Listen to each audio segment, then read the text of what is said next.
по жизни мы, когда с утра не пьем и по ночам уже не колобродим. Мы с удочкой любимой на любимый водоем под скрип жены тихонечко уходим.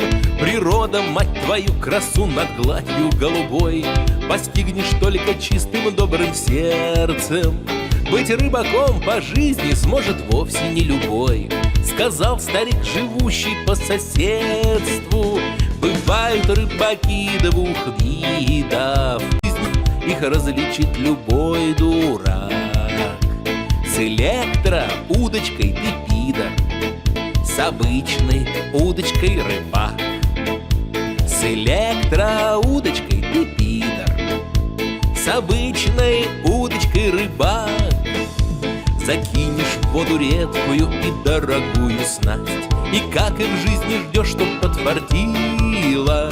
И может клюнет дивная русалка, просто страсть, а может и кошмарная тортила. Рыбалка любит тишину, не любит шум и гам. Любой рыбак практически философ. Рыбалка — пища для души, лечебница мозгам, ответ на все насущные вопросы. Бывают рыбаки двух видов, их различит любой дурак. С электроудочкой ты пидор, с обычной удочкой рыбак. С электроудочкой ты пидор, с обычной удочкой рыбак. А если тучи грозные затянут небо вдруг, и снег со всех щелей и дыр повалит, лишь рыбаки не выпустят удилищей из рук и скажут: ясный день еще настанет. Рыбак узнает рыбака по блеску ясных глаз, а трудностей рыбак всегда крепчает.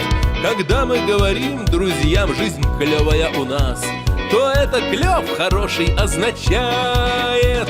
Бывают рыбаки двух видов, их различит любой дурак. С электроудочкой ты пидор, с обычной удочкой рыбак. С электроудочкой ты пидор, с обычной удочкой рыбак.